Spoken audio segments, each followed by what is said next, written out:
afectaba sobre todo a los niños. Subía la temperatura corporal, se generaba fiebre, el crío empezaba a vomitar y a los pocos días salían las primeras llagas en la boca y en la piel, pústulas cargadas, rellenas de pus y costras, si había suerte, claro, de que éstas se secaran y se cayeran antes de que el cuerpo estuviera tan debilitado como para morir. Todos temían a la viruela, a la mortalidad que causaba, a los estigmas que dejaba sobre la piel. Picadita, picadita, picadita de viruela, qué dolor de dolorcita, si un amor no la consuela. Ya hemos hablado por aquí de esta enfermedad. Nuestros oyentes lo recordarán. Porque fue la enfermedad sobre la que se desarrollaron las primeras vacunas y porque su historia es tan larga que ha dejado un largo impacto sobre nuestra mentalidad, o al menos sobre la de nuestros antepasados, ya que se erradicó finalmente en 1977. Pero en diciembre de 1899 aún quedaba mucho para aquello, y el caso es que ese año la viruela llegó a Gijón, por barco. Por barco y ante la apatía de las autoridades.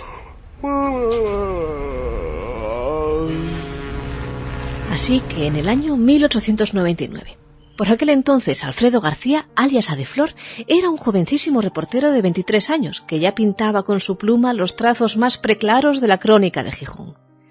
Con el tiempo, aquel reportero llegaría a ser director del Comercio, pero para esa época, que transcurrió de 1921 a 1954, aún faltaba mucho.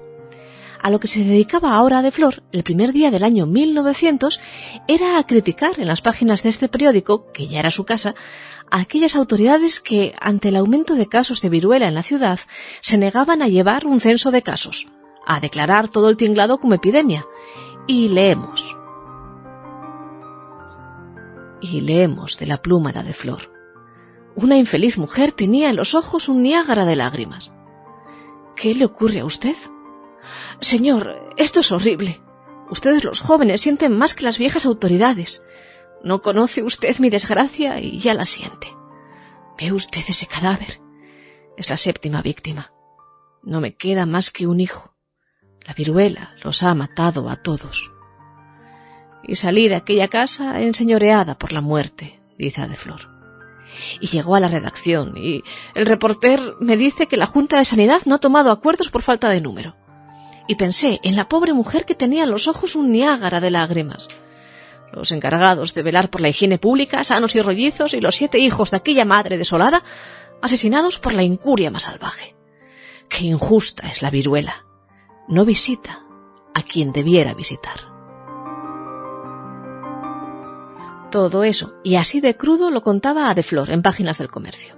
Porque si 19 años después la llegada de la gripe en 1918 haría reaccionar a propios y a extraños, estaba ya tan normalizada la tragedia de la viruela que, pues, a nadie le importaba. Salvo, claro está, a quienes la padecían. La mejor forma de acercarnos hoy a estas historias que no dejaron rastro documental en los archivos, porque nada se hizo para dejarlo, es recurrir a los periódicos. Y así, siguiendo las huellas de aquella crónica de Adeflor, leemos en el Comercio la alarma de muchos padres y de madres que se acercaban a la redacción del periódico para decir que a las escuelas de Gijón estaban asistiendo niños que aún no se hallaban del todo curados de la viruela, ni habían guardado la necesaria convalecencia. No creemos habrá necesidad de insistir para que el señor alcalde requiera inmediatamente a los maestros, a fin de que por esto se prohíba en absoluto acudan a sus clases niños que se encuentren en las condiciones indicadas, dijimos. Pero sí la hubo, claro. Lo único que no falló aquel año fue la imaginación de las gentes. Eso sí, para bien o para mal.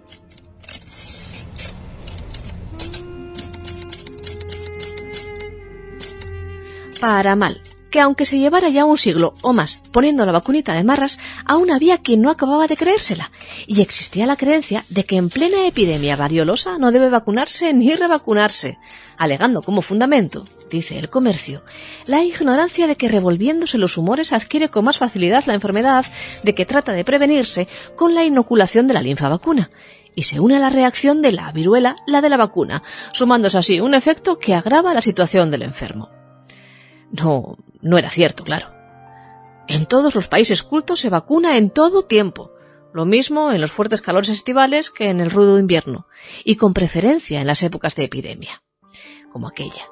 Llegando en Alemania, dijimos, en donde la higiene raya a la gran altura, a vacunar en plena viruela para disminuir los efectos y evitar las cicatrices de la misma.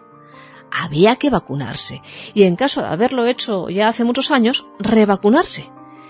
Pero aquel año también jugó a favor de la ciencia y la imaginación para bien.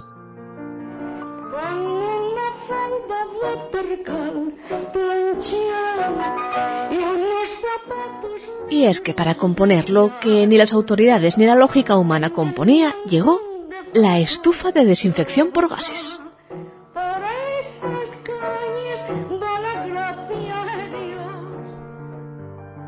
Vamos, lo último de lo último en la técnica y recién llegado para paliar los efectos de la epidemia a la Casa de Socorro de Gijón.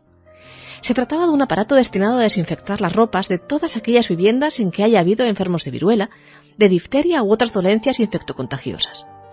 Consistía en una caja rectangular, de madera, cubierta por una techumbre en arco de círculo y cerrada de forma hermética por todos sus lados, salvo por uno de sus frentes. 4 pasadores o pestillos unían la caja a una puertecita que cubría el interior de la cámara, de zinc o de chapa de hierro. Allí dentro se quemaban pastillas de formalina, es decir, de formaldehído, o se hervía lo que se quisiera por medio de un hornillo, con líquido desinfectante al efecto. Hasta 4 operaciones de desinfección podrían realizarse de un solo uso, y con tan escaso gasto que aquella fue la única inversión que tendría a bien hacer aquel ayuntamiento tan pasota. Y para quien no tuviera tanto dinero como los municipios para invertir en una estufa de desinfección, se vendían también cigarros aromáticos perfumados. Una docena, 75 céntimos, preparados por el farmacéutico de turno y compuestos por un líquido que también podría quemarse con agua y que, además, hasta daba buen olor. Vamos, todo eran ventajas, que no se fuera a decir. En fin, la viruela. Una enfermedad más que sumar a todas las que recorrieron de forma dramática nuestras latitudes y que afectaron a nuestros antepasados, a nuestro pasado, a un punto en que aquellas noticias de las viruelas y de las madres a las que se les morían los hijos en un rosario de tragedias, que se hacía muy difícil engarzar con el paso a un siglo que se esperaba revolucionariamente moderno. Todas esas noticias, digo, llegaron a convivir sin que nadie les diera demasiada importancia, con las más elevadas de la política nacional y con las más rasas del suceso local. Hasta lo más triste, ya lo ven, llegamos a asumir como normal cuando nos acostumbramos. Menos mal que la ciencia siempre está ahí, que la ciencia siempre llega a ayudarnos, aunque algunos nunca acaben, ayer y hoy, de apostar por ella.